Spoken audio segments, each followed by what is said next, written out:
Welcome to the alien dust, the world of science fiction, where extraordinary tales come to life. Enjoy the journey. Concordia Prime shimmered like a god's forgotten crown against the vacuum, a leviathan of logic and light suspended at the far edge of the Triskel expanse. Orbiting no planet, owned by no empire, it hovered in autonomous serenity, housing over 700 sentient species, each stranger than the last, each convinced they were the crown jewel of galactic intellect. It was said the stars bent politely around it, reluctant to disturb the sanctity of so much accumulated knowledge. Towering spires pierced the artificial atmosphere like crystalline monoliths, each carved with languages older than time and newer than breath.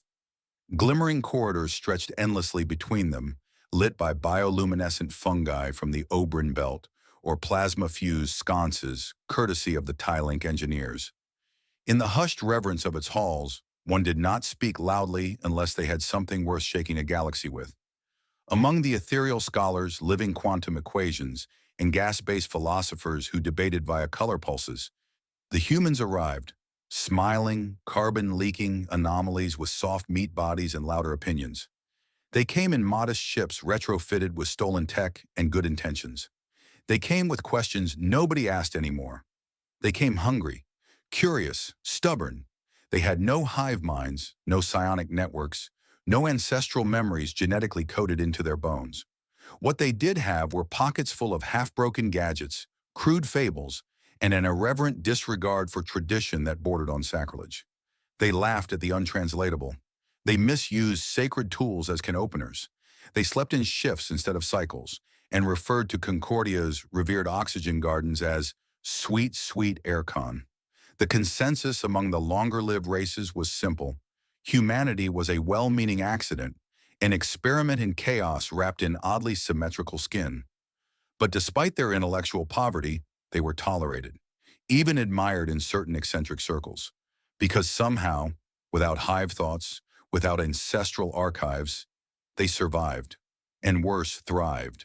Their adaptability bordered on the grotesque. Their myths were filled with creatures more terrifying than reality, and their histories, when deciphered, read like serialized tragedies with far too many sequels.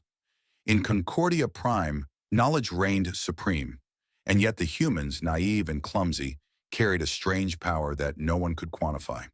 A raw narrative force that made even the emotionless archivists of Selva pause. It was called story, and the humans were full of it. Among the hundreds of sapient beings who drifted through Concordia Prime's pale-hallowed halls, none caused more curious tilts of photoreceptors or antennae than the human assigned to Diplomatic Wing C. Danny Quinn, official Earth liaison, cultural attaché, and self-proclaimed emotion translator, moved through the corridors like a gust of irreverent weather. He smiled at beings that didn't have faces. He waved at floating orbs that hadn't evolved the concept of arms. He greeted Death World predators with, "Hey, cool spikes, love the aesthetic," before nervously laughing at his own words. Every inch of him was a contradiction, organic flesh in a world of synthetic perfection, a heartbeat in a realm of logic, a klutz among gods of thought. He wore his awkwardness like ceremonial garb, never quite sure whether to bow or shake appendages or just nod enthusiastically. His diplomatic badge, permanently skewed on his lapel, had once been scanned by a suspicious Zalok guardian and read simply, "Danny Quinn, human, attempts communication." But what he lacked in poise, he made up for in something rare, sincerity. He meant every word he said, even when it was the wrong word, especially when it was the wrong word. When a frail scholar offered him a taste of its neural spores, an honor beyond measure, he recoiled in horror, stammered something about allergies, and then tried to make up for it by offering half a sandwich. The Frel were so perplexed by this breach of ritual that they added the peanut butter and jelly offering to their curriculum of Terran semiotics. Danny never meant to offend, but often did. Never meant to charm, but somehow always managed. His speech was erratic, bouncing between Terran metaphors, intergalactic pidgin, and bursts of untranslatable excitement. He once accidentally ended a 1,000-year feud between two gaseous empires by explaining rock, paper, scissors and letting them believe it was an ancient Earth war ritual. Behind his smile was a mind always buzzing, Not with genius, but with compassion, a relentless desire to understand the other, to make connection where logic failed. He had cried during a presentation on black hole entropy, not from fear, from awe. And Concordia Prime, in all its measured dignity, had no protocol for a creature who wept at the stars. Virelia moved without movement. A glimmer in the edge of perception, she was neither shadow nor light, but something that drifted between them. Fluid thought, wrapped in strands of coherent psionic signature. To the untrained eye, she barely existed at all, a translucent shimmer against Concordia Prime's controlled luminance. But in the psychic strata that laced the station like living circuitry, she was thunder and steel.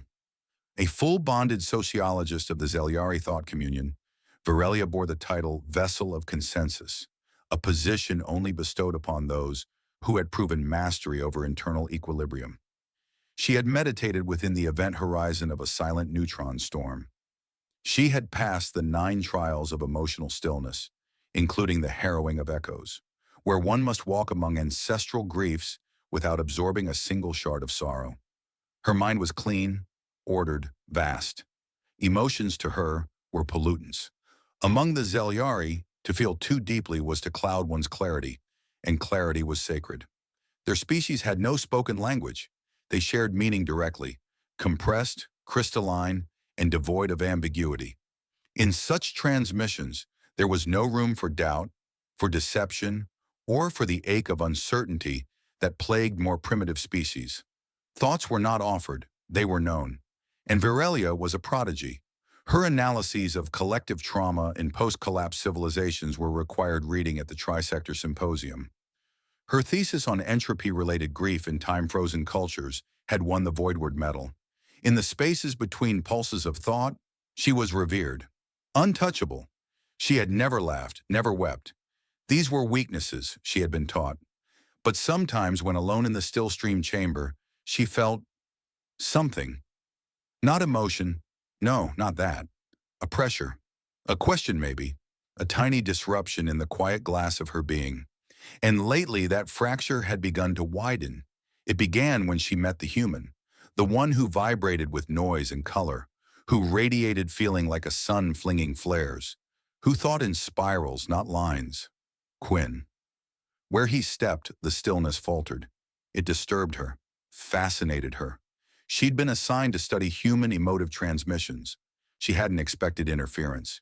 She hadn't expected contamination. The mandate came as a routine communique from the Concordia Cross-Cultural Exchange Initiative. Document and assess interspecies bonding rituals. Focus on species exhibiting atypical emotional variance. The subtext was louder. Study the humans before they accidentally marry a hive mind. Virelia accepted the assignment with the practiced serenity of one bred for thought purity. She did not flinch. She did not wonder. She absorbed the directive like data into crystalline memory, already parsing methodologies. 1,000 species had bonding ceremonies, ritual scent blending, shared dreams, ritual combat, song duels, data syncs, or flesh mergings. But humans? They bonded through words, through time, through emotional erosion, and worst of all, they did it all differently. She began by selecting a subject of study from the approved list. Daniel Quinn's profile pulsed with crimson warning flags. Excessive verbal behavior, unpredictable physicality, unfiltered emotive presence, recommended high-risk observation only. Naturally, he volunteered the instant the request was posted. "Oh, bonding? Yeah, let's go deep," he said, hands already moving in chaotic arcs as if sculpting his feelings in the air. "I'm your guy. Friends, family, first kisses, worst breakups. You name it. I got trauma and anecdotes." His eagerness was infectious in a way that made Virelia's thought stream tighten. She prepared a sterile interaction, structured interviews, non-invasive observation, minimal energetic entanglement. He arrived to the first session with snacks and a list of top 10 emotionally defining moments, ranked and annotated. His first entry was his dog's death, at age 7. "You've never had a creature love you more than it loves itself," he said. "Then it just goes, and you're smaller afterward." Virelia cataloged this as anecdotal grief anchoring through temporal memory fusion. It meant nothing to her, but something cracked in her equilibrium, a faint ripple in the pristine pool of her mind. The sessions continued, each one more chaotic, each one an assault on her carefully curated silence. He spoke of friendships broken and rebuilt, of a grandmother who smelled like cinnamon and mortality, of holding hands in the dark to feel less alone. To Danny, bonding was mess and meaning. To Varelia, it was a puzzle with too many pieces and no edges. And yet, she kept returning, kept listening, as though within his disordered memories there was a hidden algorithm, a pulse, a key to something she'd never been trained to understand. She told herself it was for the research. She almost believed it. The problem, Varelia determined, was language, not words. The humans had those in abundance. But the insidious, non-literal, the shape-shifting speech forms, the figures, the idioms. They arrived suddenly, unannounced, during one of Danny Quinn's story dumps, as he called them. A ritual she now recognized as a form of uncontrolled emotional catharsis. He'd been describing his first encounter with interspecies diplomacy, a disastrous meeting involving a gel-based ambassador, a sneeze, and 3 misused honorifics. And so I was like, all right, Danny, time to break the ice. Varelia froze. Break the ice? Concordia Prime maintained climate regulation at precisely 20.3 Earth degrees. There was no ice to break. Was this a metaphor for violence? For an opening salvo? A declaration of psychic fracture? You intended destruction as a form of greeting? She asked. Danny blinked, mouth open mid-laugh. No, it's just, an expression. Means like, make things less awkward. She considered the phrase carefully. Ice, coldness implied distance, emotional rigidity. To break it suggested forced vulnerability, an emotional assault to compel connection, barbaric, yet strangely consistent. Later, during a discussion on human romantic pair bonding, he dropped another grenade. You gotta let your guard down eventually, Let your guard down. A reference to ceasing emotional defense protocols, psychological disarmament, voluntary exposure to damage. This is expected? She asked slowly. Yeah, Danny replied, chewing on a piece of dried fruit. Trust means being open. Raw sometimes. Raw. Her neural net flinched. That word translated across 8 emotional strata. It meant unshielded. It meant pain. He grinned. I mean, you don't make love with your shields up, right? And there it was. Her consciousness recoiled as if struck. Make love. Construct it? Force it into being? Was this a fabrication process? Of violence wrapped in intimacy? The phrase sparked a dozen subroutines of ethical concern. You fabricate emotional union through physical contact? She asked, stunned. Danny coughed mid-bite. Well, not just physical, though, yeah, sometimes, consensually, it's more of a whole body experience. Heart, brain, other parts. The conversation spiraled. Every phrase he used became a weapon, not of malice, but of metaphor. Falling in love, breaking up, ghosting, hooking up, losing yourself in someone.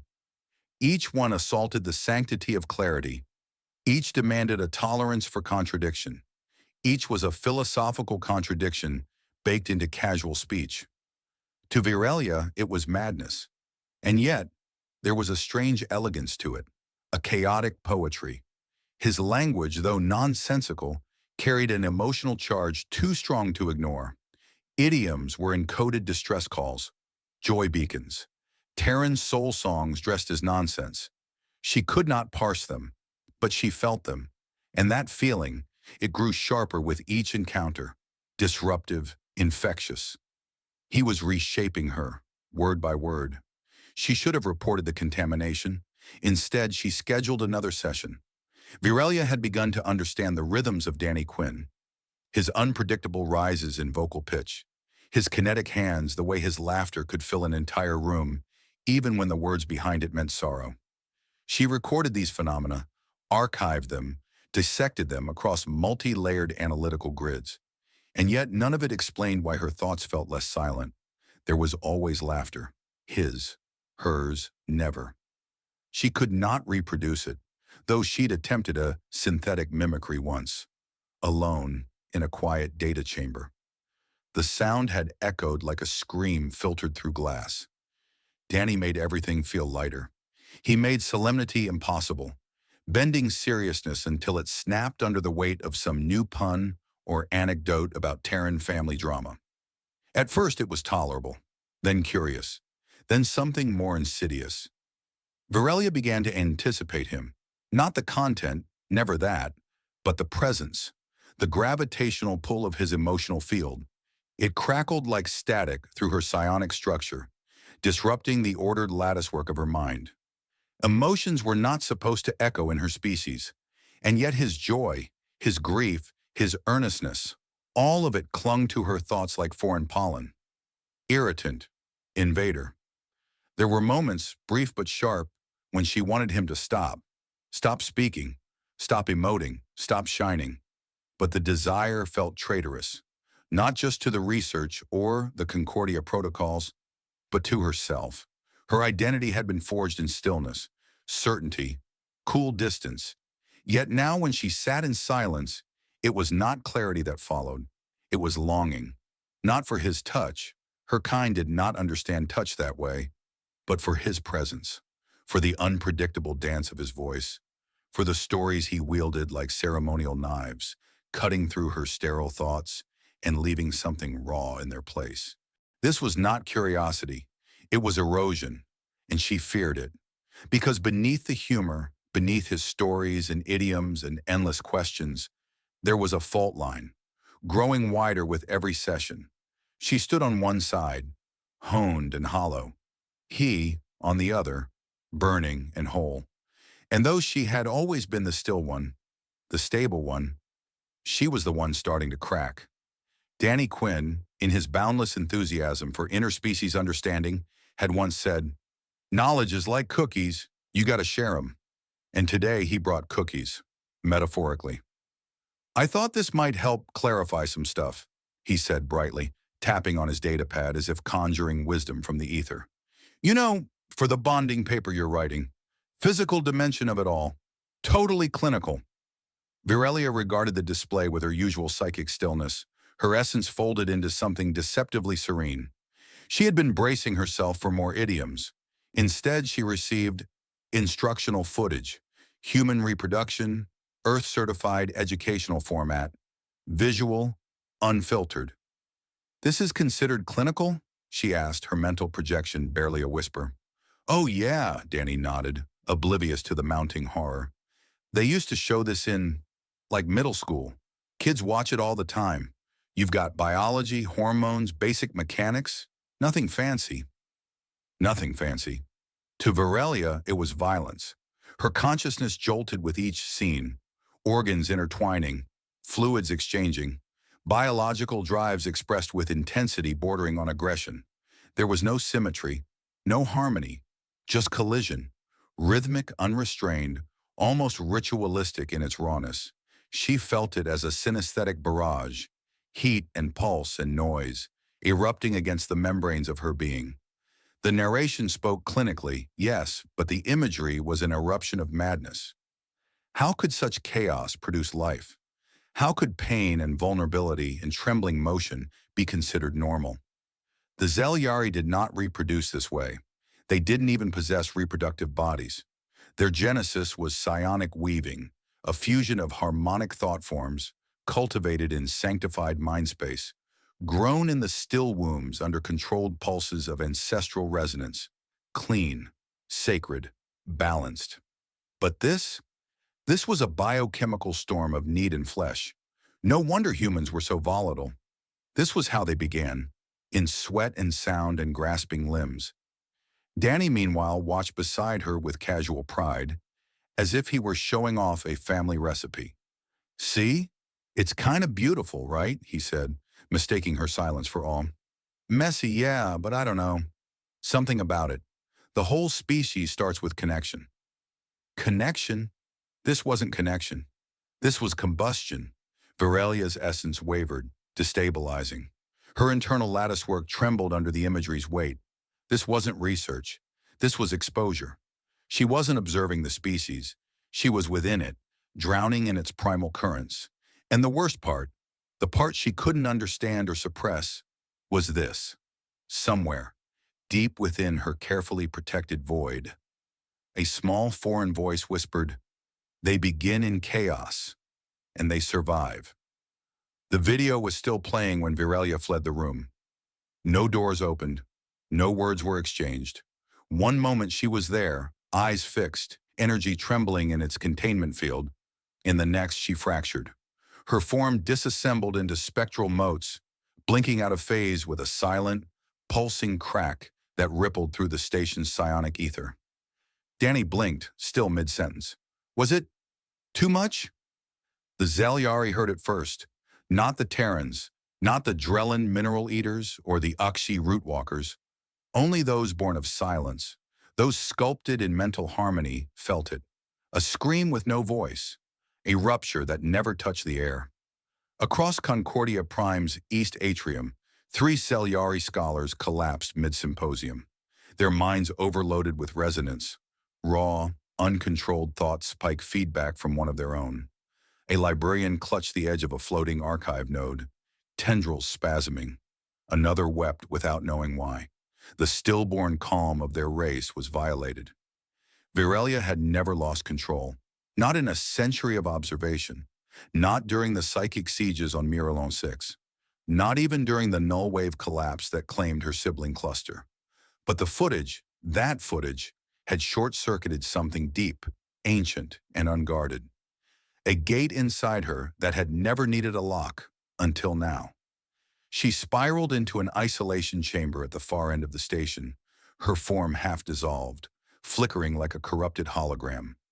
Inside, she wrapped herself in shielding threads, filtering out sensation, memory, him. But it was too late. The images clung to her, muscles tensing, breath heaving, the grotesque symmetry of coupling, the ecstasy. She didn't understand it, but her body, her being, remembered it, replayed it, interpreted it as violence, as intimacy, as a violation she had willingly witnessed. And worse, she could still feel Danny's presence in it, not physically, emotionally, that maddening sincerity woven into every syllable, that belief that this was not just normal, but beautiful. Her scream was silent, but it cracked the neural stillness of half her kind within 20 kilometers. She tried to center herself, to unsee what had been shown. But even in darkness, even wrapped in stillness, one truth returned. She had not merely seen humanity's origin. She had felt it, and something inside her would never be still again. The Zelyari network was not built for panic. It was a crystalline lattice of shared cognition, a telepathic web flowing across stars with the elegance of thought made light. Every idea, every impression, carefully curated and harmonized. Precision was sacred. Emotion, filtered. Raw data was tempered before sharing. Always. But Virelia's report, fragmented, unguarded, bleeding with sensation, spread before it could be recalled. One moment, it was an auto-saved reflex dump in a restricted vault. The next, it surged through the scholar stream like fire through dry atmosphere. Her observations on human bonding had not been translated, analyzed, or scrubbed. They carried emotion, unfiltered awe, disgust, longing, confusion, heat, and embedded within, the memory, the experience of Danny's reproduction footage. Virelia had not meant to share it, but her breakdown had torn psychic protocols apart. Her memories leaked into her notes, her thoughts encoded with sensory flashbacks. When the report queued itself for peer distribution, standard procedure following research collapse, it triggered automatically. There were no words, only feeling. And in a species evolved for mental stillness, that was far worse. Across the Zelyari network, receivers spasmed with sympathetic echoes. The memory of human reproduction, so physical, so primal, replicated like a virus, not through biology, but resonance. Thought contagion. The high observers of the silence chamber convened emergency protocol. Meditation servers burned out from overload. Psychic compression gates sealed whole districts, and in the outer rings of the species' reach, unexposed Zeliari were forcibly isolated to prevent emotional breach. They named it Contaminant Quinn, a single Terran's emotional pattern, erratic, volatile, impossibly vivid, now classified as a mimetic hazard. His bonding rituals, once considered quaint anthropology, were reclassified as psychotraumatic events. Not cultural misunderstanding, but invasive species behavior. A wave of distrust followed. The Concordia Prime Council received formal petitions from 5 Zeliari sectors requesting the removal of all human personnel from shared psychic zones. Varelia's name was redacted, her mind placed in quarantine. The humans, for their part, remained unaware. Their laughter echoed in the station's commons. Their stories still flowed freely. But among the Zeliari, silence deepened. And beneath that silence, fear, not of human violence, not of war, but of contagion. Because if this was how humans loved, what other chaos might they spread? The summons arrived in sterile, neutral fonts. No preamble, no smiley faces. Danny Quinn was to appear before Concordia Prime's Cultural Conduct Review Assembly. Article Theta 7, Emergent Threat via Unintentional Mimetic Emission. He didn't know what it meant, but when he walked into the hearing chamber, the air was cold with fear disguised as protocol. He stood alone in the center of the amphitheater, a circle of representatives from 12 species arrayed in tiered silence, their faces unreadable, their thoughts even more so, especially the Zeliari, whose forms shimmered behind psionic containment fields, flickering like mirages. The chair, a diplomat from the Skintari Consortium, spoke in measured cadence. Ambassadorial Attaché Daniel Quinn, are you aware that your recent actions have led to neurological trauma among the Zeliari delegation? Danny blinked. I showed a video. For educational purposes. Reproductive science. Standard Earth curriculum. A whisper passed through the chamber. Not words, but reactions. Tightening. Recoiling. Your educational material induced psychic dissonance in dozens of Zeliari minds, said the chair. You transmitted emotionally charged content without a containment barrier. What's more, you formed an empathic bond with researcher Varelia without formal permission. I didn't, Danny started, then stopped. I mean, we talked. We connected. I was trying to understand her. To what end? To be friends. To help her write her paper. I didn't think. That, interrupted a representative from the cold moons of Calax, is precisely the danger. You did not think. You felt. Danny's smile faltered. Isn't that the point of cultural exchange? To observe, not to influence, another voice hissed. They saw him not as sincere, but subversive, a carrier of emotional contagion. His empathy, once praised as diplomacy's greatest asset, now looked like covert weaponry. His openness, rebranded as psychological infiltration, his curiosity, aggression, and soft skin. To the assembly, Danny Quinn was not a person, he was a breach. He didn't cry. Not yet. But he stood stiller than he ever had. For the first time, his smile failed to come. The words, his great defense, deserted him. And in the chamber of judgment, silence became its own verdict. The ripples didn't stop at Concordia Prime. They spread, spiraling through ambassadorial comm channels, academic nexuses, cultural think tanks suspended in orbital gardens. What began as a psychic anomaly became a question. And the question, whispered in fear and fascination alike, was simple.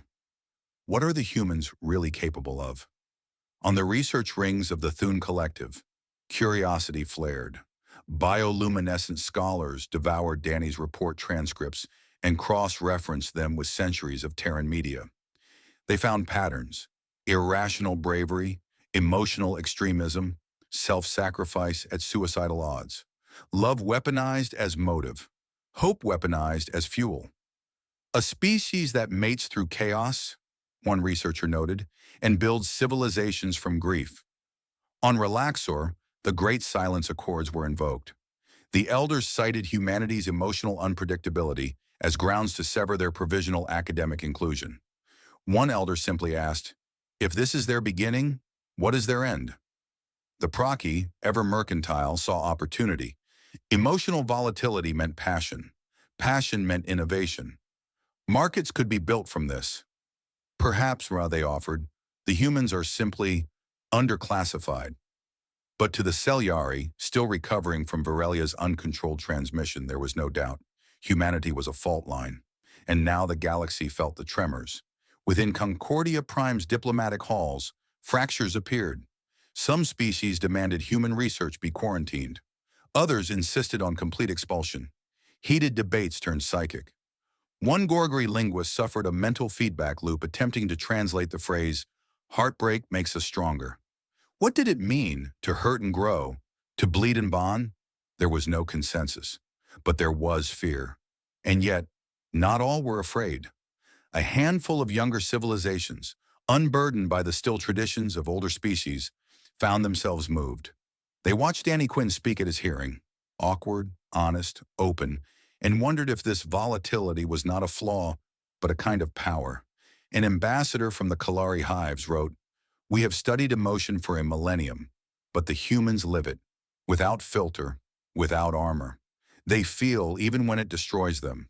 And so as lines were drawn and alliances whispered in secret, one truth became clear. This was no longer a misunderstanding. It was a reckoning, and the question had shifted from what the humans were to whether the galaxy could survive the answer. Danny sat alone in the observation garden, surrounded by flora that didn't need sunlight to bloom. No one had come to see him since the hearing. Not the Celyari, not the sympathetic Thun researcher who once called him a delightful chemical storm, not even the Concordian AI curator who used to offer him poetry in exchange for Terran recipes. Just silence. Again. He stared out at the stars, those impossible burning infinities, and tried to find comfort in them. But tonight they looked colder, distant, like they were turning their backs. His translator was off. No more idioms, no more smiles, no one to explain himself to. What did I do wrong? He hadn't weaponized anything. He hadn't pushed, hadn't demanded. He'd shared his history, his culture, his vulnerability. He'd shown Virelia what love meant, what bonding could look like on Earth. It wasn't a ploy, it wasn't manipulation, it was him, just him. His chest ached, not like heartbreak back home, when a date ghosted or a goodbye left unspoken words echoing in the bones. This was different. This was existential, a cosmic loneliness. Because how do you apologize for being who you are? How do you walk it back when your openness is interpreted as a virus? When your kindness becomes a case file in a diplomatic crisis? Danny had always thought the galaxy would be strange, yes, but wonderful. A place that would marvel at humanity's flaws and triumphs alike. He never imagined being feared for his feelings.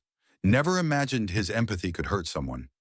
He picked at the edge of his jacket sleeve, where he'd sewn in an old patch from Earth, a blue thread barely holding together. He thought about home, about his mom crying during movie nights, about teachers who saw every outburst as too much, but never wrong, about friends who held each other at 2 a.m., not because they were strong, but because they weren't. He wanted to reach Virelia, to explain, but she wasn't here. No one was. So he whispered into the still air, not expecting a response, not demanding anything, just letting the words fall like seeds on alien soil. I just wanted to connect. And the stars, unknowing and unfeeling, continued to shine. The corridors of Concordia Prime hadn't changed. The skylight still arced like halos above the multi-spire domes. The ambient air still pulsed with the scent of transplanted blossoms from 27 worlds. The hum of interspecies translation nodes still played their chorus in every hallway. But something had shifted. Danny Quinn felt it before he saw it. A pressure in the air, not quite silence, but absence. The absence of engagement. No more curious glances. No more impromptu language games with the Gorn students. No more shared meals with the Yishta quartet who used to laugh at his terrible singing voice. Now he was a silence others stepped around. The smiles, when they came, were tight, diplomatic. Voices softened when he approached as if loud tones might provoke him. Conversations ended too quickly. Physical space widened. The cafeteria no longer had a seat reserved for him, though no one ever said why. His presence had become a test, one he failed by simply existing. He greeted a passing Zelyari, a junior archivist whose name he remembered from a bonding linguistics panel. The archivist didn't respond, didn't even look. Danny laughed, but it came out flat. Guess we're doing the cold shoulder thing across galaxies now. His own words felt traitorous, too casual, too human. The AI that once recited human poetry now offered diplomatic silence. The procky trader, who used to barter coffee beans for abstract paintings, now traded through a proxy. The only message waiting in his comms was an automated update from Earth's diplomatic corps, awaiting clearance to re-engage in research duties. Re-engage, as if empathy was a program to reboot. He passed a group of exchange students who once asked endless questions about Terran music. They turned away now, whispering behind twitching mandibles, their translator nodes dimming out of sync. It wasn't what they thought he might do. It was when. Emotion, they believed, was spontaneous combustion. And Danny Quinn was a lit match. He tried to write, to draft a formal apology, a cultural clarification, anything. But every word felt hollow. The moment you had to explain that love wasn't a threat, that vulnerability wasn't strategy, hadn't the battle already been lost? Every corner of the station was laced with memories of connection, and now each one whispered back a new truth. You don't belong here. Danny didn't scream, didn't cry, but he stopped smiling. And that, on Concordia Prime, was the loudest silence of all. The report was never meant to be sacred, but the Zelyari made it scripture. Addendum 72.1 to the Psi Concord on human emotional emissions and the risk of neurological contagion. Virelia's initial document, hurried, shaken, scribbled through fractured cognition, was meant as a field notation, a personal attempt to translate the horror she could not unfeel. But it spread through the Synat faster than sanction, and once disseminated, it evolved. The Zelyari Grand Archive revised it with structured appendices. Context was stripped. Warnings were added. Diagrams emerged. Charts of psychic dissonance plotted against human interaction. The title changed from Observations of Terran Bonding to a phrase that cut like sterilized steel. They named it a mimetic hazard class, Theta Void, emotionally radiative species, capable of uncontrolled psychic imprinting through verbal, visual, or empathic exchange. Contagion vectors included touch, laughter, shared trauma, and non-lethal affection displays. Worst of all, intentional vulnerability. That was the phrase that embedded itself like a neural spike. The language was clinical, surgical, stripped of emotion to protect from it. Humanity was no longer the new, strange, passionate species. They were carriers of psychic corruption, emotional vectors with smiling faces and unstable chemical minds. The implications spread like cracks across glass. Human writings were reclassified as controlled artifacts. Emotional content flagged as hazardous. Quotations of Terran poetry began triggering Cynet firewalls. A broadcast of an old Earth film, It's a Wonderful Life, resulted in 3 mild catatonic episodes on a Zelyari vessel and the implementation of a full diplomatic lockdown. Virelia, meanwhile, had gone silent. Her name appeared only as primary observer. Her words, rewritten, no longer belonged to her. Within the Zelyari consensus, a new doctrine solidified. Human empathy was not noble. It was invasive. Unfiltered emotion was not connection. It was infection. On Concordia Prime, the ripples arrived in edicts. Human research materials restricted. Human emotional displays discouraged. Earth representatives instructed to wear interference dampeners in communal spaces. The message was clear: feel less, or at least show less. To the rest of the galaxy, a precedent had been set. If the Zelyari, ancient, neutral, revered for their objectivity, declared emotion to be a threat, then who would dare defend it? A human child's laughter, once played as a curiosity in the academic halls, was now categorized as a mimetic spike capable of destabilizing low-shield minds. What once inspired awe was now regulated like radiation.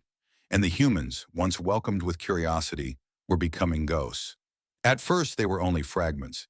She dreamt of strange warmth, skin against skin, chaotic pulses of breath, the flicker of firelight, though she had never seen fire, the taste of salt, the sting of tears she had never shed, a name whispered not as designation, but as invocation.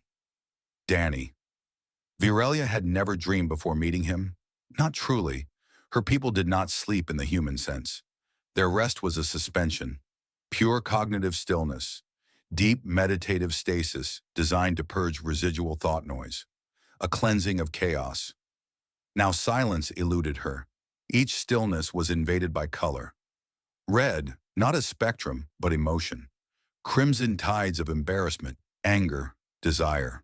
She saw blood and thought of sacrifice. She saw mouths open and thought not of respiration, but longing. Laughter echoed in the corridors of her mind like songbirds inside crystal vaults, impossible and haunting. She had read the doctrine bearing her name, had seen her words codified into judgment. Invasive empathy, they called it. And yet the invasion hadn't come from him. It came from within. She was fracturing.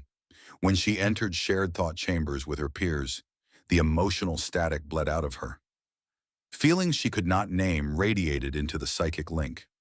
Untranslated metaphors rippled like acid across the network, hands reaching, lips trembling, music that meant sorrow and joy in the same breath. Her colleagues recoiled, not in hatred, in fear. The Zelyari feared corruption more than death. Thought purity was sacred. And now she, Virelia, daughter of the void, scholar of stillness, had become a source of distortion. The mind that once projected calm now pulsed with emotional static. She was placed under voluntary cognitive observation, a euphemism. They would not imprison her, but they would no longer trust her unsupervised. She understood the unspoken sentence. You are no longer one of us.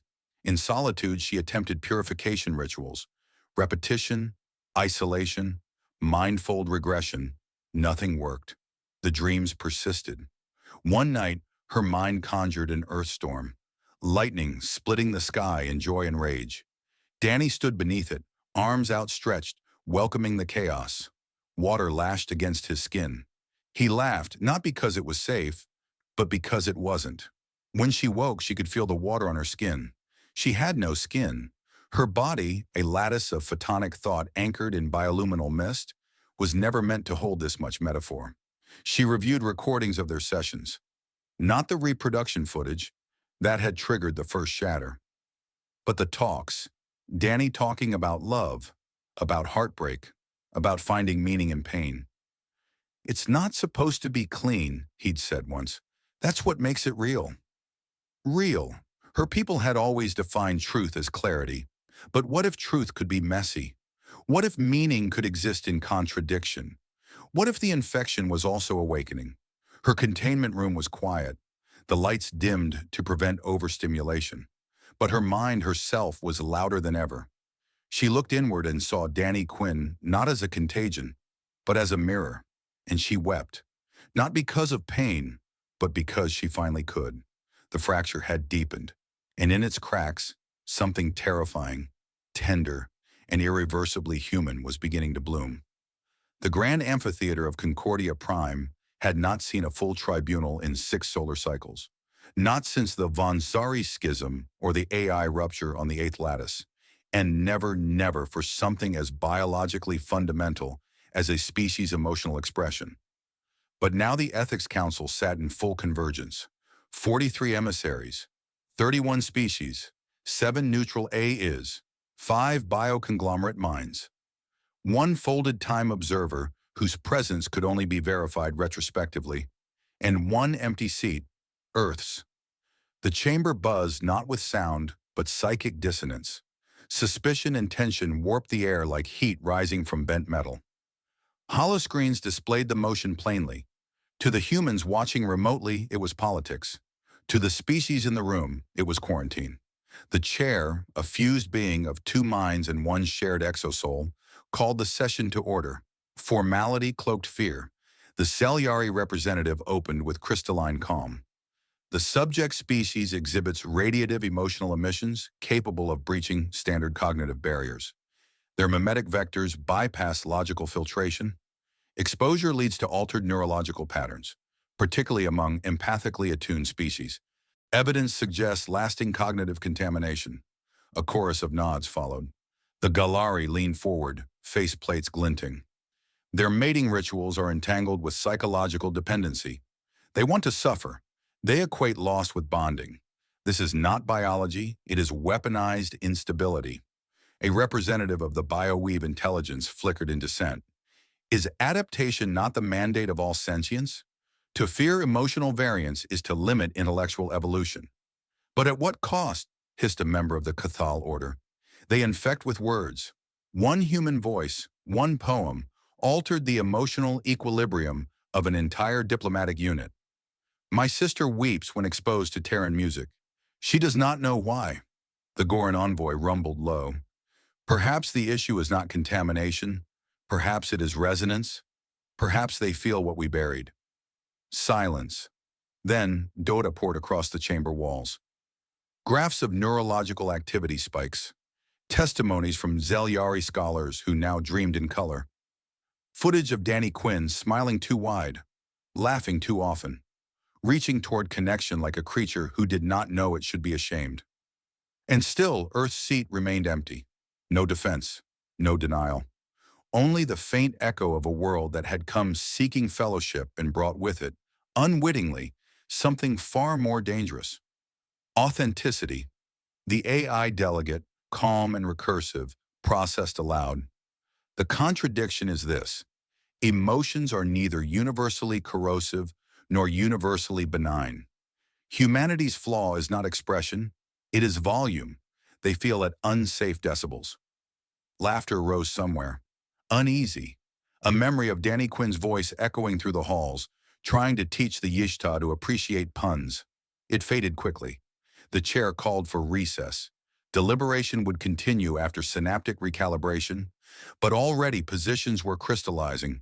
Fear had momentum, and sentiment, ironically, was leading the charge against the most emotional species in the room. Outside, Concordia Prime turned slowly over its blue-lit axis. A station built for unity, now creaking under the weight of its own ideals. Inside, the tribunal debated not war, not territory, but whether feeling too much was grounds for exile. No tribunal chamber could hold what followed. The Ethics Council declared the debate public domain, to be broadcast across Concordia Prime, archived in the Galactic Consensus, and made available to every species enrolled in the Accord. The pretense was transparency. The purpose was theater. Two figures stood in the center of a light-suspended dais.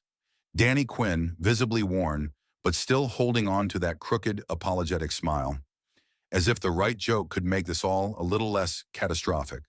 And Virelia, her photonic form pulsing with dissonant hues, uncertain whether the flickers were emotion or damage. A moderator AI opened the floor. Subject, the viability and risk of emotional intimacy across divergent psychocognitive systems. Speaker 1, human. Danny stepped forward, breath tight. We don't mean to hurt anyone. We never meant to. Emotions aren't just reactions for us. They're how we build things.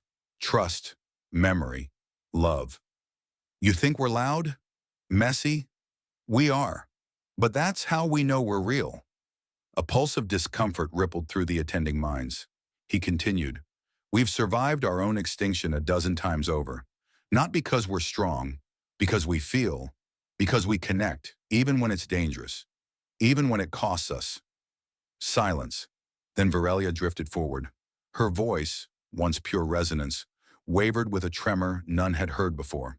I was taught that clarity is survival, that to let emotion cloud logic is to invite collapse, that pain, desire, grief, these are distractions. A pause. I no longer believe that. The crowd shifted. Minds leaned in. When I touched the human's mind, I did not find corrosion. I found truth, unfiltered, terrifying, and alive. A species that bleeds meaning into everything. Every word, every silence, every goodbye. It overwhelmed me. She turned to Danny. It still does. But perhaps, she said, voice soft as memory, the chaos is not a sickness. Perhaps it is a language we have not yet learned. The moderator HFY processed the inputs. Rebuttal? None came. The audience, the entire galactic stage, was suspended in something deeper than silence. They had expected hysteria, they had prepared for alien indecency, but what they witnessed was vulnerability so raw it could only be human. And a Zelyari, a daughter of stillness, who had chosen not to resist it. The debate ended with no winner declared. Only a question. Was this how infection began? Or was this how evolution worked? The debate had ended, but its echoes didn't fade. Instead, they reverberated through neural clouds, encrypted archives, and the whisper networks of 1,000 species. Not because of Danny Quinn's trembling sincerity, nor Varelia's breach of stillness, but because their vulnerability rang too true, too close, too familiar. And then the first leak surfaced. A sub-thread nested deep within the Galari academic exchange was decrypted. Rituals, sterile and sanitized on record, revealed their full contours. Chemically induced emotional lobotomies performed on offspring who displayed signs of unpredictable affect. Entire generations raised in intellectual brilliance, but denied the right to weep. Days later, records from the Cathal order emerged. Records of ancient rites still quietly practiced in remote colonies. Infants marked at birth for cognitive realignment based on their neurological empathy thresholds. Those deemed too sensitive were offered to the mindseer. Melded into the psyche of a living priest and used as memory banks, never allowed to develop independent identity. Another came from the folded Axion hive mind. Revelations of symbiotic servitude. Individual thinkers harvested across minor worlds, bound to the collective mind for clarity reinforcement. Their only crime, emotional dissonance deemed contagious within the hive's thought stream. Each revelation struck harder than the last, because the tribunal had cast humanity as the threat, raw, chaotic, and dangerously emotional. But now the galaxy stared at itself and saw shackles draped in philosophy, suffering hidden beneath protocols. In that reflection, humanity's contamination no longer looked like disease. It looked like freedom. A coalition of minor species, long silent on such matters, submitted a formal protest to the council. Let us not punish the one who bled honestly while we hide our wounds in silence. The protest went viral. Across Concordia Prime, encrypted forums lit up with testimony. The Yashari scholar who cried during a human lullaby and had been exiled for emotional instability. The Sarin diplomat who hid their grief behind syntactic neutrality, unable to mourn the death of their bondmate under cultural law. And everywhere, whispers of one quiet, damning question: what have we done to ourselves in the name of control? The Ethics Council delayed its vote, not out of fairness, but necessity. The room that once stood in judgment now struggled under the weight of its own complicity. Humanity's messiness had unearthed something far more terrifying than reproduction videos or poetic metaphors. It had unearthed the truth that perhaps the galaxy was not afraid of humans because they felt too much, but because everyone else had forgotten how.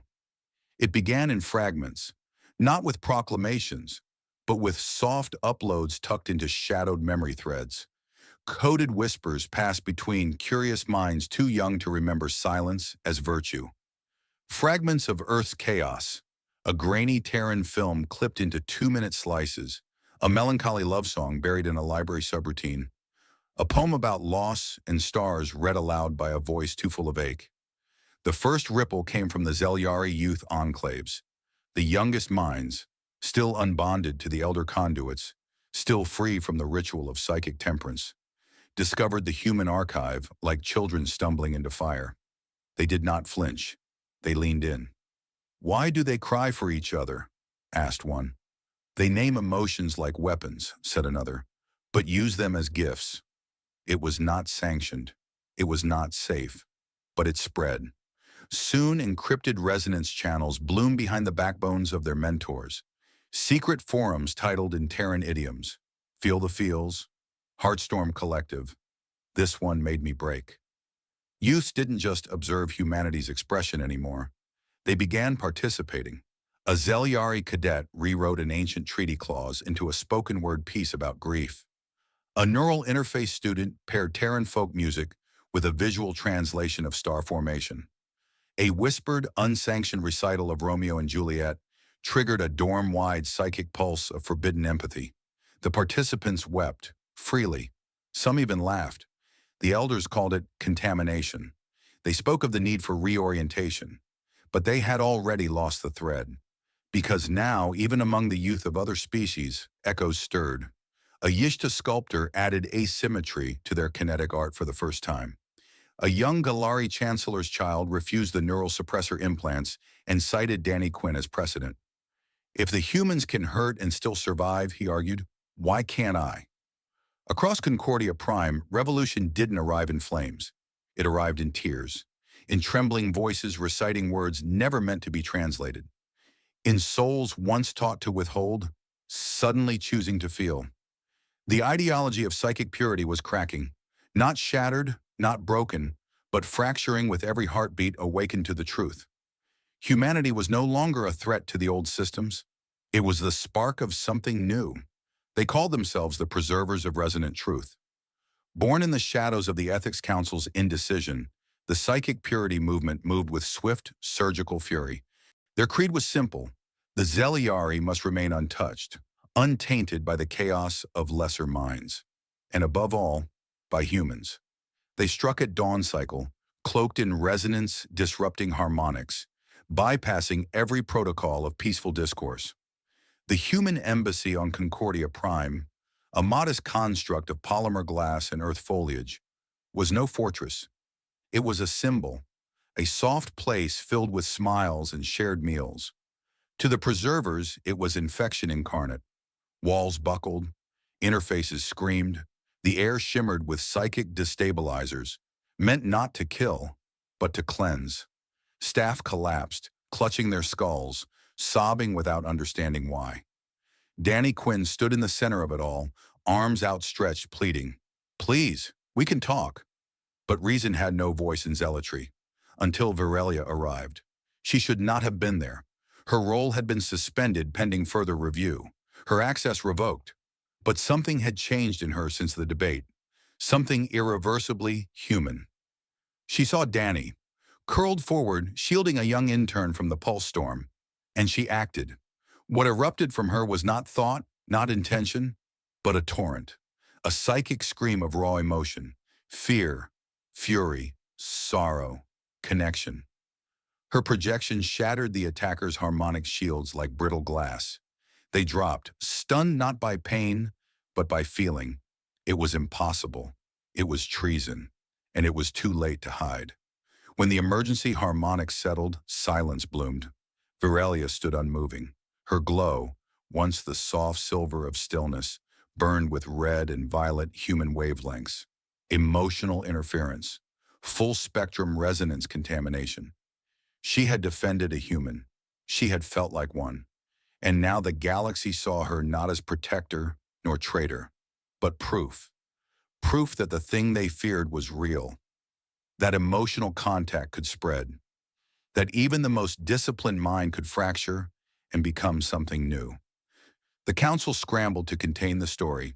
The movement called for exile, but among the youth and the broken and the quietly watching, a whisper began, not of fear, but of hope. The chamber was no longer just a chamber. It had become myth. Suspended in the upper stratosphere of Concordia Prime, the Grand Tribunal pulsed with an artificial gravity field, glass walls revealing the planet below like a quiet marble in the void. But the true gravity was not physical. It was historic. Every seat was filled, organic, synthetic, and undefined. Over 1,000 species, over 1 billion live streams. The digital cortex of the galaxy thrummed with raw attention. They were here to decide a single question. Should humanity be expelled from the Galactic Accord for emotional contamination? At the heart of the council's spiral dais stood Danny Quinn. He looked thinner, paler, still smiling, but the edges were cracked. the way porcelain cracks around old heat. His hands trembled, not with fear, but with restraint. Beside him hovered Virelia, or what she had become, no longer radiant silver, no longer pure resonance.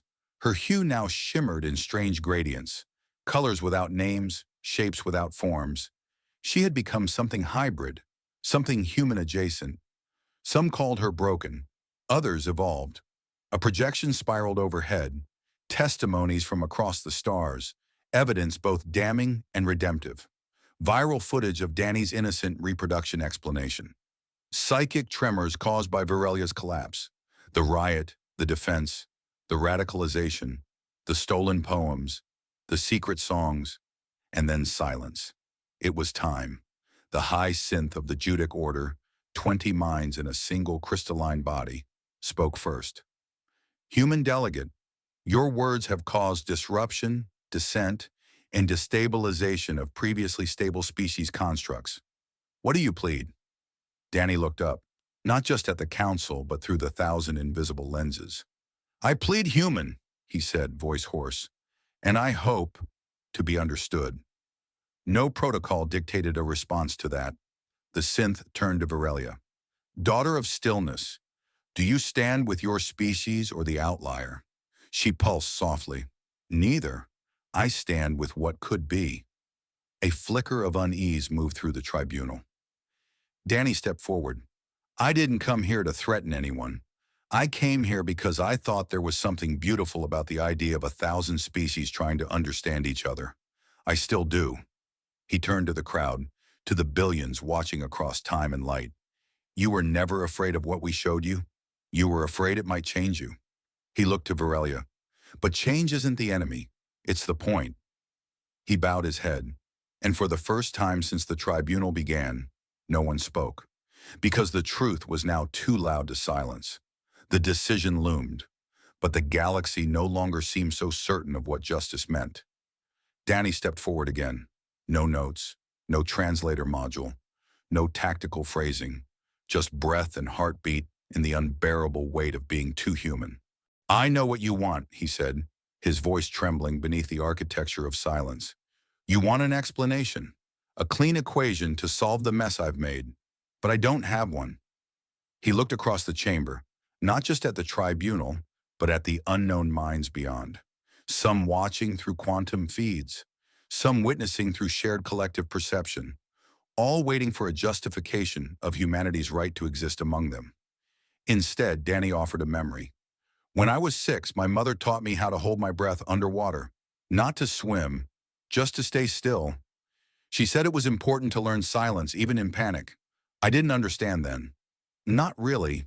But the first time I lost someone, I remembered. He paused, exhaling slowly. My dad died of a brain bleed. Fast. Stupidly fast. He was halfway through a joke about giraffes. We laughed. Then he slumped. And I remember holding my breath, just like my mom had taught me, trying to stay still while everything in me wanted to break. The chamber remained utterly still. Humans don't share grief the way your kind do. We don't broadcast it. We bury it. In poems, in paintings, in lullabies sung to babies who won't understand the ache in our voice. We carry love like a wound we refuse to let close, because closing it would mean forgetting. A flicker of violet shimmered beside him.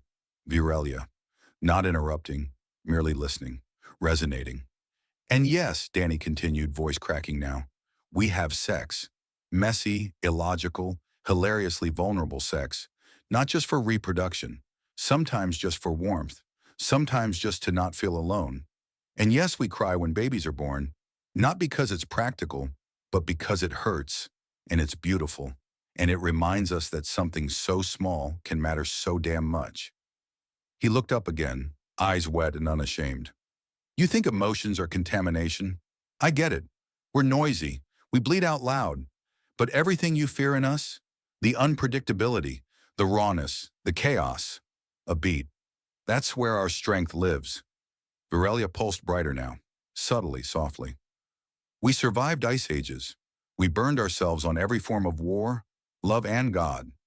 And every time we broke, we built stories to remember why we shouldn't do it again. We fall in love knowing it might destroy us. We bring life into a world we know we might leave too soon. Danny's voice dropped to a whisper. That's not weakness. A pause. That's faith. The silence that followed was not empty. It was reverent. The tribunal had heard logic before. Endless legal defenses and algorithmic ethics. But never this. Never a creature willing to lay itself bare before the galaxy. Not in argument, but in ache. Danny Quinn had not come to be understood. He had come to be known. And across the networks of 1,000 species, something subtle shifted. A ripple. A resonance. The beginning of understanding, born not from certainty, but from willingness to feel.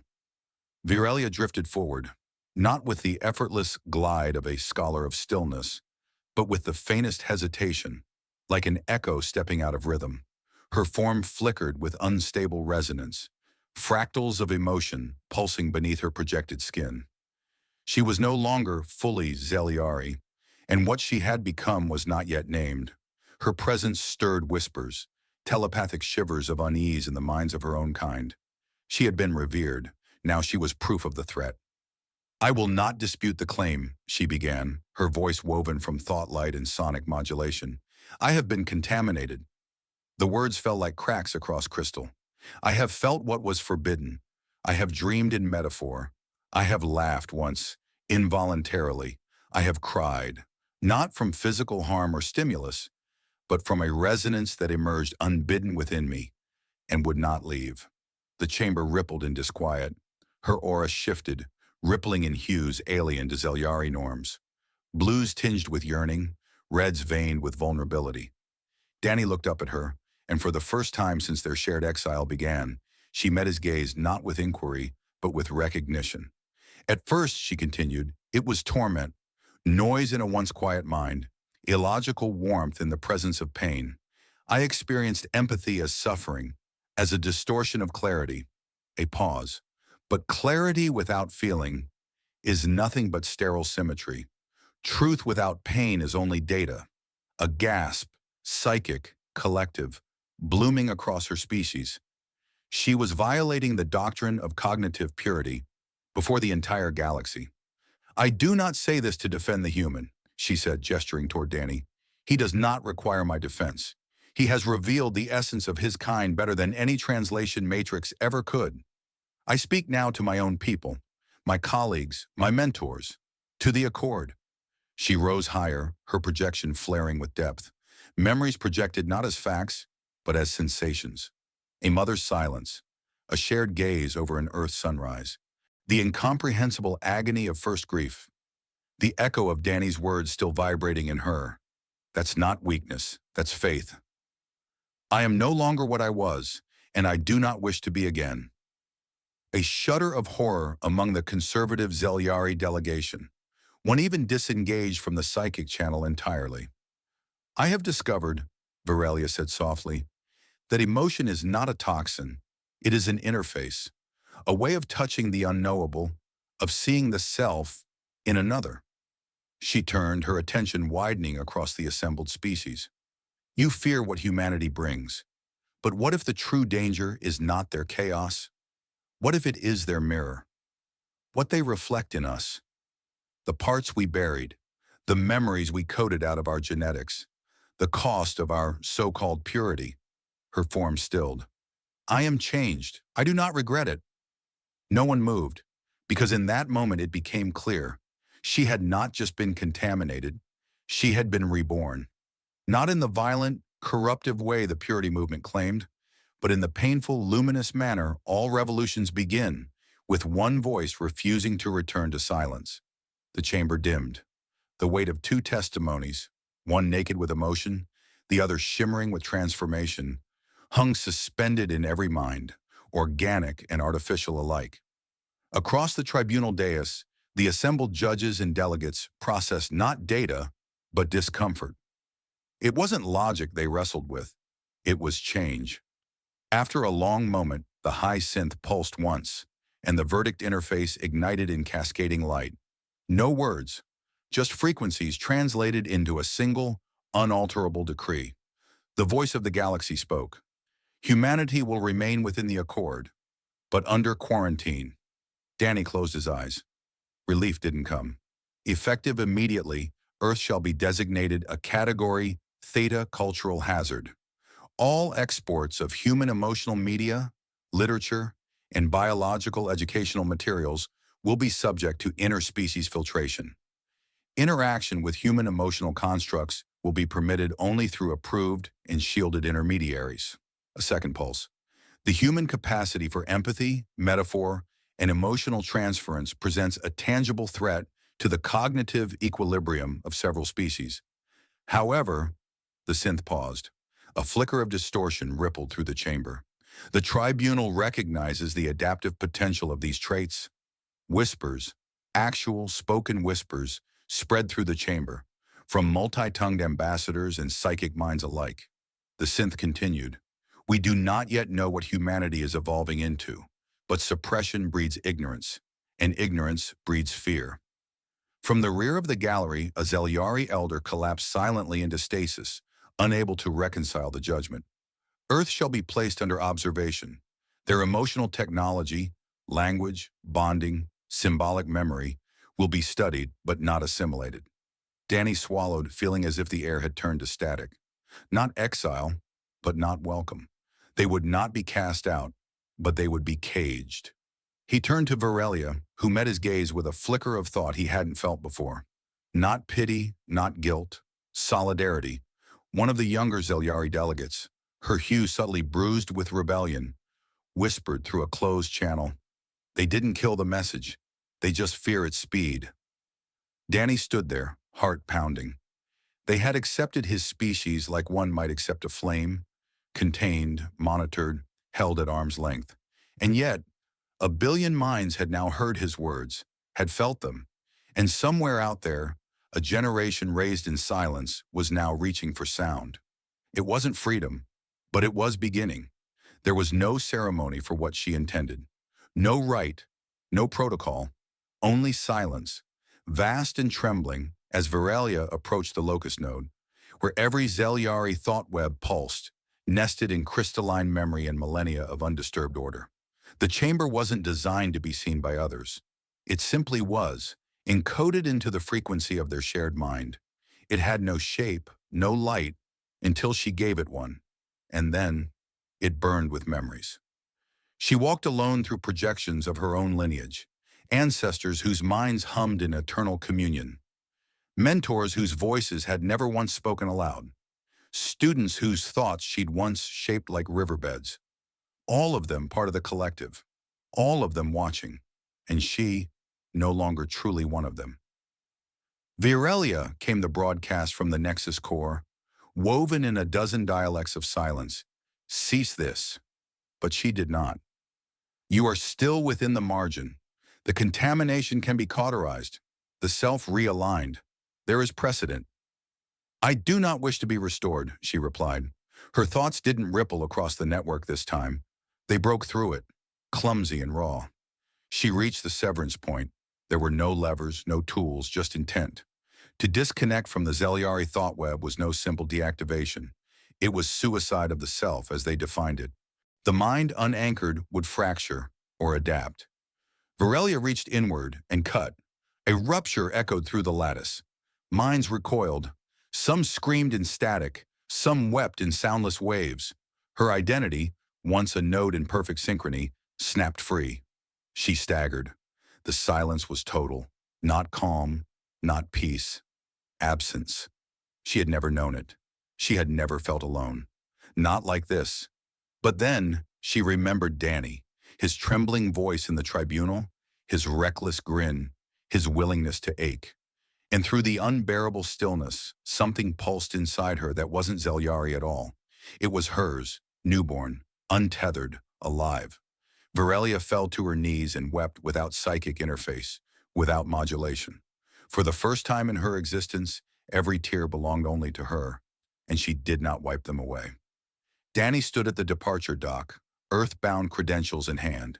His belongings were few, some translated literature modules, a pair of worn sneakers, and a photograph of his mother smiling into the sun. Behind him, Concordia Prime rotated in serene silence. a city of minds that had never known what it meant to ache.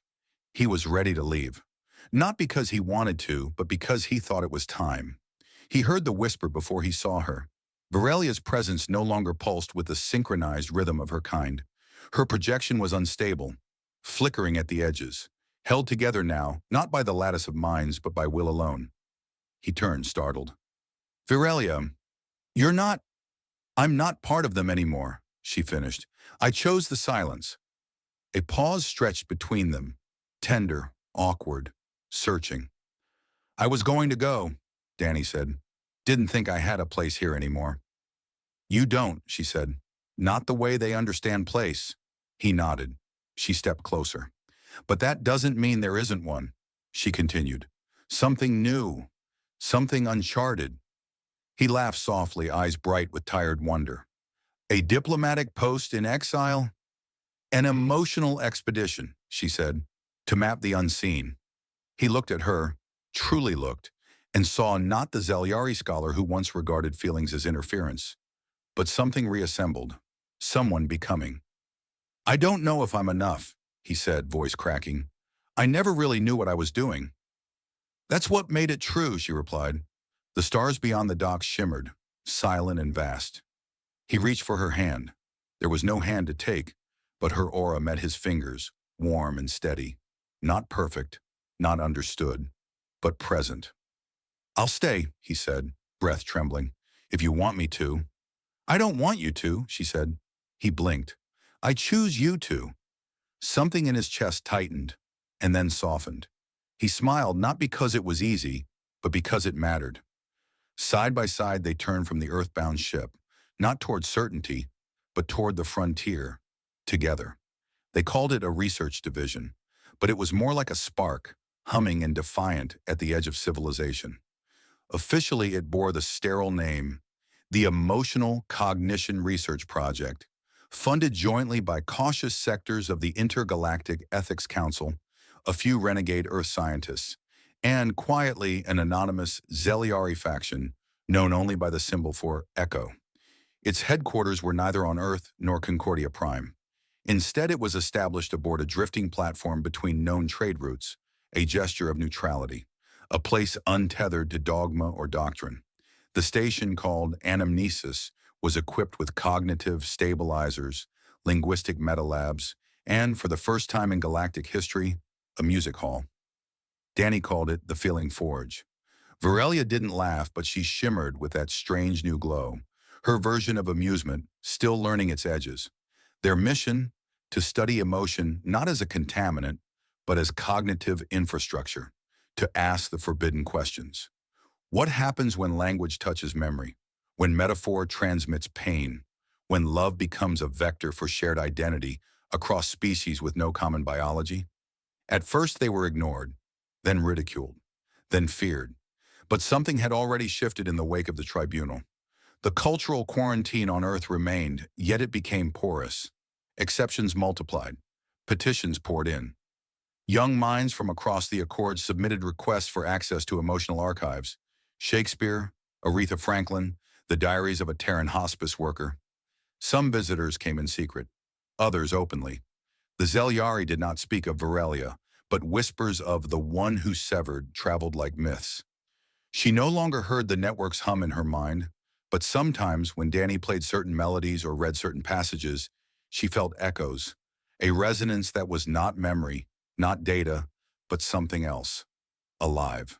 The station's first published study on the mutual coherence of grief in kinetic oral rituals, Humana music, was dismissed by several ethics boards. But within a cycle, over 100 species had requested translated access. Danny, once dismissed as dangerously naive, now lectured on empathic semiotics. He wore jackets too large, still talked too fast, but his eyes had depth now. The kind of depth born from having stood trial for one's nature and chosen to remain. And Virelia no longer floated in stillness. She danced, not with limbs, but with thought, with intent, with feeling. Together they built something not yet named by galactic consensus.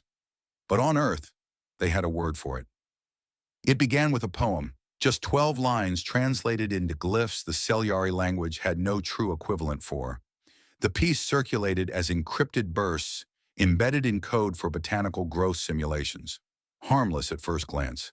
But the moment it was decoded and read aloud in private mind clusters, something ancient stirred. I have measured out my life with coffee spoons. The words ignited hunger. They had been taught that emotion was interference, that art was distraction, that beauty could not be defined, and so it must be denied. But the poem slipped past their filters, not through logic, but through longing. And then came the music. Recordings of Earth's symphonies, Beethoven, Coltrane, Björk, converted to abstract frequencies that hummed like background radiation until played in privacy chambers. It wasn't just noise. It moved them, sometimes violently, sometimes to tears they didn't know they could shed. The Celyari had no word for soul, but the youth whispered one anyway. They called it kshern, the glimmer within. Soon, emotional contraband became a silent epidemic. Visual art spread like pollen. Van Gogh's Starry Night hidden in pulse signals. Basquiat's chaos smuggled inside architecture schematics. Theater was reenacted in neural dream spaces. Lines from Earth's tragedies recited in half-waking meditation states, to be or not to be. Celyari elders tried to suppress it. They doubled the quarantine protocols. They erased neural caches. They rewrote public doctrine, issuing warnings of cognitive destabilization. But the more they pushed, the deeper the youth reached. In the dark corners of the data net, an emotional renaissance bloomed. Young Celyari began creating their own art, unsteady, erratic, and alive. They painted with intent, shared improvised soundscapes, wrote strange hybrid poetry that bent syntax and expectation. They didn't understand it all, but they felt it. They carved emotion into stillness and called it sacred. No longer interference. Now, identity. The elders feared contamination, but what bloomed beneath their fear wasn't decay, it was becoming. It began in footnotes, subtle, careful insertions into the annals of interspecies academia. A shift in phrasing here, a quiet question there. Was the emotional response truly destabilizing, or did it illuminate a latent cognitive frontier? What had once been dogma, humanity as a psychic contaminant, was now called into question by the same institutions that had once tried to expel it. Not publicly, not yet, but behind the closed doors of high theory and forbidden research proposals, the paradigm was shifting. Humanity had not been understood. That was the crime. Not what they were, but that no one had expected them to matter. Concordia Prime, once a sterile beacon of thought purity, now pulsed with quiet murmurs of interest. Departments that had redacted human data entirely began reopening archives under the guise of comparative xenocognition. Papers emerged analyzing grief as a functional heuristic. Emotional transmission was now labeled volatile empathic resonance. Not safe, but perhaps useful. Across species, the reassessment began. The Acrith, long allergic to unpredictability, initiated a study correlating human improvisational humor with adaptive problem-solving. The cold-blooded Cyrenid began cataloging tears, not as byproducts of stress, but as communicative fluid dynamics. Even the Celyari, still fractured and fearful, sent feelers into academic gray zones, cautiously parsing their own young for signs of emotionally coherent cognitive expansion. They had called it infection. Now they called it a variable, a wild, disruptive, beautiful variable. In a galaxy chiseled by stability and centuries of emotional suppression, humanity's rawness was no longer simply a threat. It was a hypothesis. What if emotion wasn't weakness, but evolution? What if connection wasn't contamination, but convergence? Danny Quinn's tribunal transcript became mandatory reading in a dozen niche institutions. Varelia's severance from the psychic web was reclassified from deviance to voluntary divergence for exploratory purposes. The definitions cracked, and from the fractures light poured in. Humanity had not become safer, but it had become necessary. It wasn't simple. There was no grand synthesis, no effortless merging of minds. The psychic web was gone for Varelia, and Danny, he was still Danny. He still left dishes half-washed, still forgot to finish his research abstracts, still cried at things like rain and old piano chords. But somehow it worked.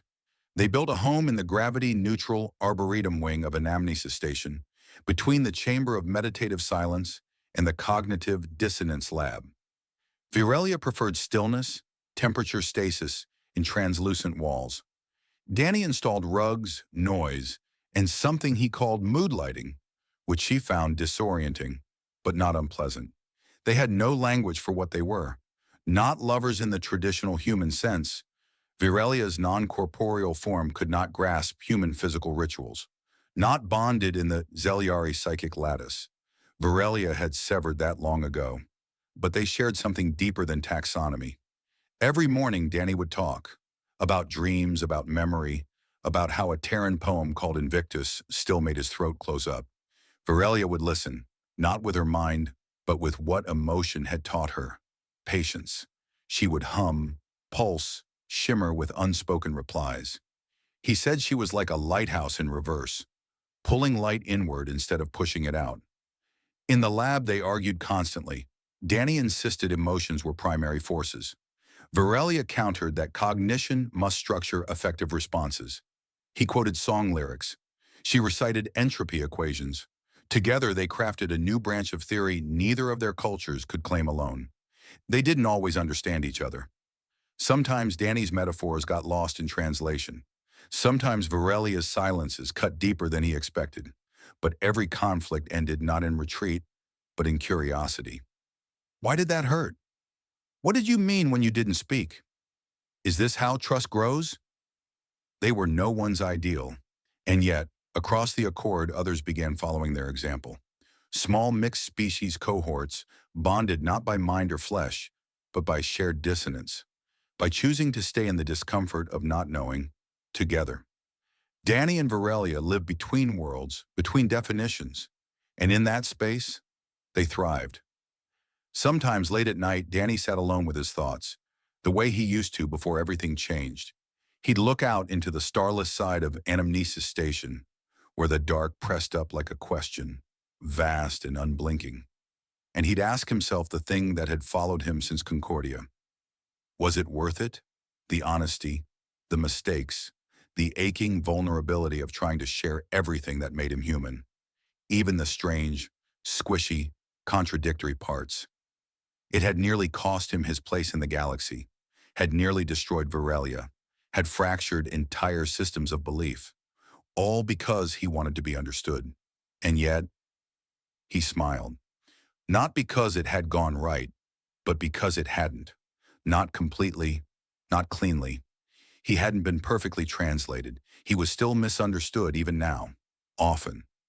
Virelia still puzzled over the concept of jokes. Her emotional intuition was growing, but clumsy. Sometimes she asked if his sadness was performance. Sometimes she asked if laughter was pain. He told her yes. Sometimes, both. Neither. And she stayed. The galaxy hadn't embraced humanity with open arms.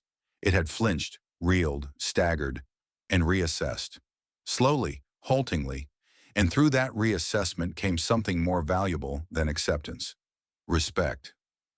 Danny had learned the cost of honesty was high, but the beauty of being misunderstood and still embraced was higher. Understanding was not a destination. It was a choice made daily in the face of uncertainty. And from the edge of that understanding, staring out at a galaxy still struggling to know itself, Danny whispered a quiet truth into the dark. We were never meant to fit. We were meant to change things. It was not supposed to happen. The child, designated V-D-13, was the product of a classified endeavor, a joint research initiative hidden under layers of obfuscation, codenamed Project Eclipsion. Theories had long held that cross-species cognitive synthesis between humans and Zelyari was not only improbable, but existentially dangerous. One species bled emotion, the other lived in the stillness of unfeeling thought. Their biology, their cognition, their being, incompatible. But Virelia had insisted. Danny had dared. The child's body was formed through advanced morphogenic scaffolding, DNA spliced from human donors, and psionic essence from Zelyari crystal seeding. The result was neither, in both. A fluid body of soft-limbed flesh, with translucent skin that shimmered in response to ambient mood, eyes like storm glass, a mind like no one had ever seen. They did not name her. She named them. Her first word was not spoken, but projected, a concept form that translated as, "I feel you seeing me." It stunned the researchers. Virelia wept. Danny collapsed laughing. They called her Sorry. She learned languages in weeks, not just words, but the intention behind them. She could echo back memories she had never lived. She dreamt not in silence like her Zelyari progenitors, nor in symbolic confusion like Danny, but in luminous blends of image, sound, and empathy so vivid they made the station lights flicker. And one morning, as Virelia attempted to explain the concept of boundaries, and Danny knocked over a mug for the sixth time that hour, Sori did something no Zelyari child had ever done. She laughed. The sound was high, bubbling, utterly human. But what followed wasn't sound. A ripple, no, a wave of emotional resonance blasted outward from her tiny mind. It wasn't chaos. It wasn't contamination. It was joy. Pure, structured, intelligent joy. Across the station, Zelyari paused mid-thought, and some laughed back. The universe changed again, not with war, not with declarations, but with a child's laughter, echoing across the psychic void. It arrived as a distortion, faint, intermittent, folded into the sub-quantum bandwidths humanity had only recently learned to scan. At first it was dismissed, a harmonic glitch caused by solar wind skimming off the edge of the Proxima halo. But then the patterns repeated, not random, not noise, a sequence, mathematically elegant, yet encoded with modulation frequencies too chaotic to be artificial in the old sense. Within the waveforms were harmonics that resonated with human neural rhythms, and impossibly with Zelyari psychic oscillations. It responded to emotion. Specifically, it echoed laughter, not audio, not mimicry. The emotional architecture of laughter, its arc, its tension, its unraveling of fear into joy, mapped perfectly across the signal. It did not originate from any known civilization, nor even within mapped space. The telemetry triangulated its point of origin as beyond the Perseus arm, a region previously thought devoid of sentient life. And yet, something had heard them. Sori's outburst, Virelia's transformation, Danny's grief turned into wonder. The signal came after all of it. It was not a reply in words. It did not seek language. It pulsed with resonance, tuned to the emotional wavelength of shared becoming. It laughed with them, not at them, with them. The meaning was not lost on the Ethics Council, nor on the Concordia Tribunal, nor on the 100 species who had watched humanity nearly be unmade for its empathy. Something out there had been listening, and now it had joined the conversation. The edge of understanding had just shifted, farther, deeper, brighter. And someone was laughing in the dark. For cycles beyond reckoning, the galaxy had operated on logic, structure, probability, thought forms built on calculable truth. Emotion, volatile, subjective, inconsistent, had been tolerated only as an evolutionary artifact, a relic of lesser minds, managed or discarded by most advanced species in their ascent toward equilibrium. But equilibrium, as it turned out, was not the pinnacle. It was stasis, and stasis could not reach what now stirred in the dark. Since the signal, quiet anomalies had begun appearing, sensors overwhelmed by undetectable fields, dreams shared across light years, forgotten relics of extinct species suddenly resonating with new psychic energy. Worlds once classified as sterile had begun to hum with barely perceptible frequencies. The mathematics behind them made no sense, but the feeling did. Hope, longing, anticipation. It was as if the universe had been waiting, not for contact, not for domination or enlightenment, but for someone, something to feel loud enough. Emotion, once dismissed as noise, now revealed itself as a carrier wave, a deeper syntax, a signal that transcended logic, not because it denied reason, but because it wove meaning through it. Humanity, in all its trembling chaos, had broadcast something new. Not conquest, not perfection, but vulnerability. And the cosmos had heard. What stirred beyond mapped stars wasn't just intelligent, it was ancient, it was aware, and now it was awake. Emotion may not belong to humans alone. It may be the native tongue of reality itself. And humanity just turned on the mic.